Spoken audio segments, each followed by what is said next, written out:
makes me feel she's out of touch with what actual fans are thinking and feeling and experiencing and going through. She was asked, hey, the pushback that you received after sitting Caitlin Clark about an hour and a half before game timer, were you surprised by that pushback? She had the audacity to say yes. Great question, but she said yes. You're looking at raw, unadulterated outrage from a fan base that is utterly fed up with being gaslit by their own front office. This explosive backlash wasn't born out of thin air. It was triggered by a stunningly revealing radio interview from head coach Stephanie White that might just be the most exposing piece of audio we've heard all season. While she deserves a shred of credit for not dodging the question when backed into a corner, the actual answer she delivered is where the real disaster begins, completely exposing the deeper fractures tearing this team apart. Threw some folders in front of her, some graphs in front of her, saying, hey, this needs to change here. Do you see this attendance? Yeah, this isn't too good. Do you see this fan engagement because of how we're going about things? Yeah, this isn't too good. Do you see these? Now, I'm all for you coaching, Stephanie, but I'm also all for my moolah.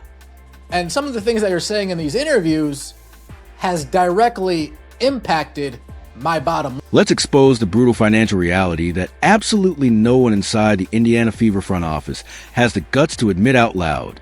Billionaire owner Herb Simon is running a business, and you better believe he is laser focused on the explosive surge in ticket data.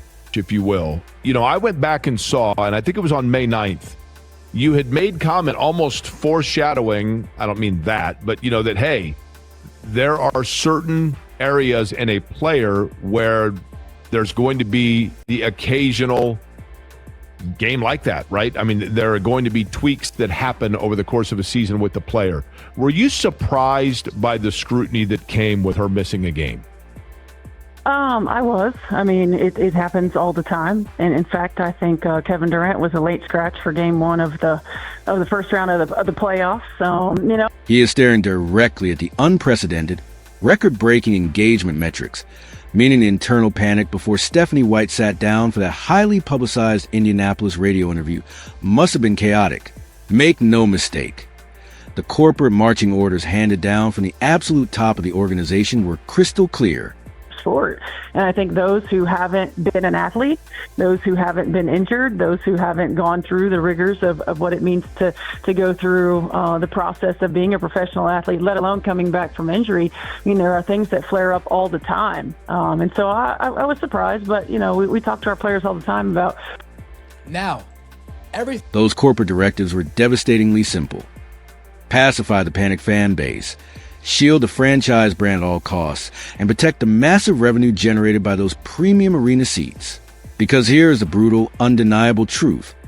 The historic attendance surge driven by the Caitlin Clark phenomenon will not run on autopilot. That box office dominance only survives if the paying public genuinely believes this organization is aggressively building everything around her generational talent. This year, she wasn't participating in practice Tuesday prior to the game, not listed on the injury report. Then Wednesday, an hour and a half before game time, she's listed on the injury report out after fans already spent their money. It has nothing to do about her being banged up and things flaring up. It has everything to do with the shadiness surrounding the timeline of the injury. It has everything to do with surrounding, well, she wasn't listed on Tuesday, yet on Wednesday, an hour and a half before the game. So when a head coach finally takes a mic on local sports radio, this isn't just a casual Q&A for the listeners. It is a desperate, high-stakes offense of a massive franchise overhaul. In this next audio clip, you will hear her stumble headfirst into a catastrophic comparison that perfectly proves she fundamentally fails to grasp why this fan base is so furiously hostile in the first place. My guest, she's the head coach of the Indiana Fever. They take on Golden State tomorrow night. Pregame at 9:30. The game is at 10 o'clock. I think I said the Fieldhouse. It's obviously on the road. But, Coach, when you look at your offense, and maybe it varies from play to play, but more often than not, who is your first offensive option? Our first offensive option is usually Caitlin Clark, but you know, it's in different ways. No, she didn't! We are talking about a completely unannounced, absolute last-minute erasure from the starting lineup, and a total public relations disaster in how it was handled. Out of every single legendary player in basketball history, Kevin Durant is the exact name she pulled out of thin air to defend the Indiana Fever's incredibly clumsy, amateurish handling of this sudden Caitlin Clark scratch. Stephanie White is my guest, the head coach of the Indiana Fever. Here you are, a scoring champion, Indiana Miss Basketball, national champion, Purdue, you name it, right? And yet, Sunday was your very first Indianapolis 500. Now, I'm glad you went, I know, and I'll give you, but that stuns me. That is very shameful. Y'all didn't just hear everything he just named off. He named off hella shit, bro. And that was your first time. Why you come ish on Caitlin Day, bro? First. Damn, and I think John is actually onto something here. On a completely superficial level, sure, it sounds like a totally logical, standard comparison for a basketball coach to make. After all, a marquee superstar getting unexpectedly ruled out late in the day is a common headache across every professional sports league. But here's a massive, undeniable context she completely ignored. Kevin Durant intentionally missed a meaningless, absolute final regular season game purely because his team was strategically resting him before charging directly into an intense first-round playoff matchup. It was there for? Huh. Your first Indy 500 is as a tag-along on Caitlin's big day. You had all this time, Miss Indiana, Indiana basketball, Purdue, yada, yada, yada, yada, yada. You used to be a coach, you even played for the team. And this is your first Indy 500? Very interesting. Very interesting. Let me know your thoughts in the comment section below. Like the video, hype the video, and subscribe to the channel. That would mean Those arena-bound fans had already adjusted their expectations because they fully anticipated a strategic rest, knowing his playing status was highly volatile heading into that night. But let's be absolutely clear. That is a universe away from what actually went down on the ground in Indianapolis. Caitlin Clark was completely non-existent on every official injury report when Tuesday rolled around. Even more staggering, she didn't even participate in Tuesday's practice, yet the organization deliberately buried that crucial information from the public. Then, out of absolutely nowhere, mere minutes before Wednesday night's tip-off, long after thousands of fans had dropped hundreds of dollars on tickets, long after out-of-town families had booked travel, and well after everyone had been fleeced by premium downtown parking fees, the team magically announced a mysterious back injury. When you actually dissect the facts, that Kevin Durant comparison completely disintegrates and doesn't hold a single drop of water. The mere fact that Stephanie White confidently reached for that specific excuse on live sports radio exposes exactly how severely disconnected this front office messaging has become from reality. Pay close attention to the desperate rhetorical maneuver she pulled when pressed hard on this controversial injury timeline. Instead of owning up to a blatant communication failure, she instantly weaponized a classic defensive line. Well, you've never been a professional athlete, so you can't possibly understand. She leaned heavily on the elitist notion that the average fan is simply too ignorant of physical rigors to comprehend a nagging injury or a safe recovery timeline. And you know what?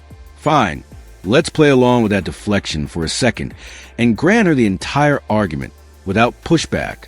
Every single passionate fan sitting in those Indianapolis stands can easily and happily admit that they have never personally played professional basketball at her elite WNBA level.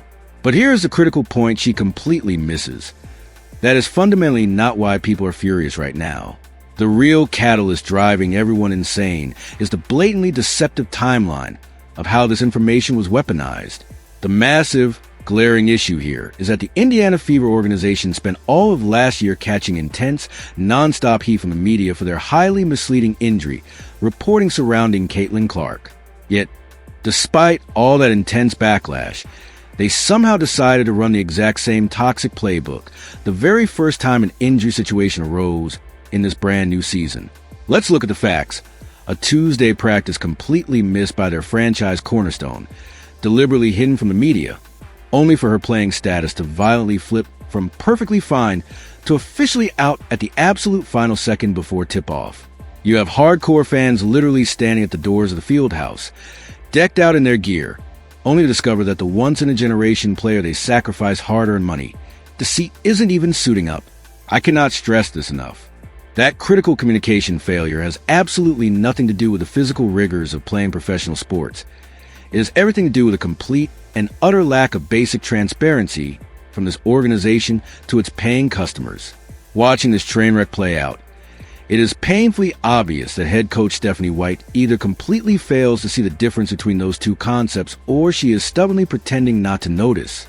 Let's draw this timeline out very clearly, because this is the exact moment where the story stops being about just one single frustrating missed basketball game. If you remember back to last season, the harsh criticism surrounding the team's handling of Caitlin Clark's injury reporting was loud enough to completely dominate the national sports talk radio cycle for several consecutive weeks. The organization's shockingly poor communication regarding her day-to-day availability evolved into its own massive PR scandal, operating completely separate from anything actually happening on the basketball floor. Because of that chaos, the huge implicit promise going into this highly anticipated new season was that this communication disaster would never be allowed to happen again. Yet, inexplicably, the very first eyebrow-raising lineup scratch of the year unfolded with the exact same sloppy fingerprints all over it. A crucial Tuesday practice totally missed, absolutely zero warning issued to media, and a playing status jarringly flipped from perfectly probable to officially out at the absolute final second. Then, when a local radio host practically handed the head coach a soft layup of a question to simply acknowledge the fans' valid frustration, she chose to react with actual surprise that the paying public even noticed. Let me tell you right now, that response is not just a basketball problem. What we're looking at is a deeply rooted, systemic organizational culture problem within the Indiana Fever. And this next audio clip is where that toxic culture spills directly onto the hardwood. This was the exact moment in the interview where desperate Fever fans needed their head coach to smash a home run. So listen with extreme focus to her response. Technically, she said the right words, but the delivery and tone expose everything. She finally stated that Caitlin Clark is a primary offensive option, but she slipped in the word usually, and that single qualifier is doing an insane amount of heavy lifting. Remember the context. This is the exact same head coach who, throughout the entire offseason and into the early weeks of the season, repeatedly and aggressively framed the offense around veteran Kelsey Mitchell. Even opponents like Sophie Cunningham went on the record stating the team's offensive sets were heavily geared to maximize Mitchell, not their generational star. So when Stephanie White is forced onto the airwaves to clarify that Clark is the number one option, throwing in usually completely undercuts and ruins the reassurance she was supposed to provide. Frankly, the entire segment sounds heavily rehearsed by a PR firm. Corporate damage control begrudgingly spit out through tightly gritted teeth because she was forced to say it. Shifting gears, the one genuinely encouraging silver lining in this entire mess is that the on-court product is visibly shifting in a massive way. If you analyze their recent stretch of basketball, specifically looking at their battles against the Golden State Valkyries, a brutal matchup with the Seattle Storm, and those critical closing minutes against the Washington Mystics on Friday, the team looks dramatically, undeniably transformed. Caitlin Clark is finally operating with the creative freedom we've been demanding all year.